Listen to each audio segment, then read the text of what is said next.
L'histoire, finalement, c'est un regard sur le passé.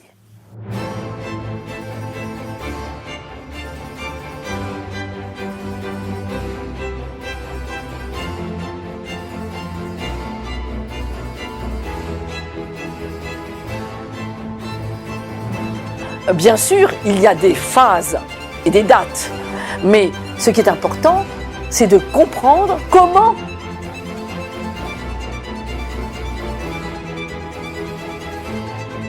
est-ce que ça s'est passé, avec quelle sensibilité, avec quelle transformation.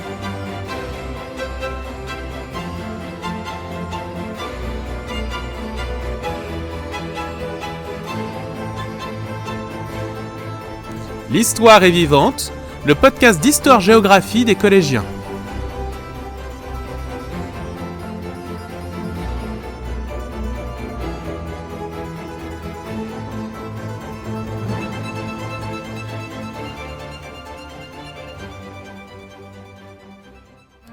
Bonjour à tous et bienvenue dans cette 3e édition du podcast d'histoire fait par des élèves, pour des élèves.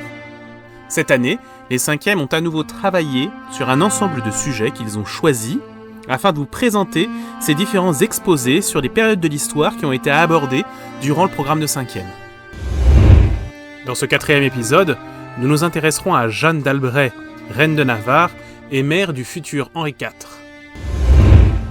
Bonjour, aujourd'hui nous allons parler de l'influence de Jeanne d'Albret sur son fils Henri IV. Pour commencer, comment s'est déroulée l'enfance d'Henri IV ? À la naissance d'Henri de Bourbon, futur Henri IV, le père de Jeanne d'Albret, Henri II de Navarre, s'occupe de l'éducation de son petit-fils. Il lui organise un emploi du temps surchargé. À sa mort, Jeanne d'Albret reprend en main l'éducation de son fils et applique l'emploi du temps qu'avait créé son père pour son fils.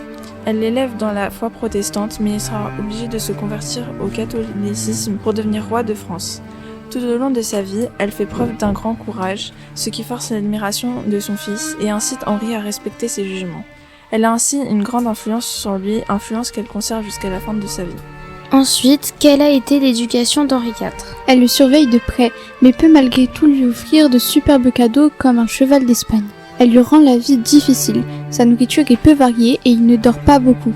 Elle lui impose de se lever tôt pour effectuer des exercices physiques nombreux et difficiles. Par exemple, que ce soit l'hiver ou l'été, il doit chasser les bêtes sauvages de la montagne, isards, sangliers et ours. Elle l'élève dans la religion protestante avec des règles strictes, mais également comme un prince français. Elle lui interdit les jeux de hasard selon la loi du Béarn. Il est sans cesse stimulé, ce qui ne laisse pas de place aux festivités. Cette vie est bien éloignée de la vie à la cour de France, mais Henri lui obéit sans montrer ses sentiments. Puis, que s'est-il passé pendant la guerre entre catholiques et protestants ? Pendant la guerre entre catholiques et protestants, Jeanne fait face à des troubles agitant la Navarre et s'oppose à des complots d'origine catholique. Elle s'engage dans la lutte aux côtés des protestants accompagnée de son fils. Elle obtient de l'argent pour soutenir les protestants et fait de la ville de La Rochelle une forteresse protestante. Comment s'est passé le mariage d'Henri IV ? En 1570, elle négocie avec Catherine de Médicis, reine de France, le mariage entre son fils Henri et Marguerite de Valois, fille de Catherine de Médicis et d'Henri II. C'est un duel entre les deux reines qui veulent chacune convertir l'enfant de l'autre. Le Vatican veut également qu'Henri se convertisse au catholicisme. Après de longues discussions, Catherine de Médicis l'emporte. Henri de Navarre reste à la cour de France après son mariage et ne peut plus pratiquer la religion protestante. Enfin, comment se déroule la fin de vie de Jeanne d'Albret ? Jeanne d'Albret accepte les exigences de la reine de France le 4 avril 1572. Ce combat l'achève et elle meurt peu de temps après, le 9 juin 1572. 2 mois après, la paix est de nouveau rompue avec le massacre de la Saint-Barthélemy. Elle revient en 1598, année au cours de laquelle Henri IV, qui a continué de se battre pour les protestants grâce à l'éducation reçue de sa mère et son grand-père, accepte de se convertir au catholicisme.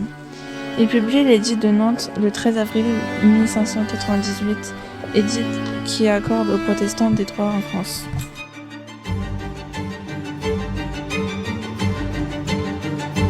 Ce podcast a été entièrement réalisé par les élèves de la classe de 5e qui ont choisi les sujets, réalisé le travail de recherche, rédigé les dialogues et enregistré l'émission que vous venez d'entendre.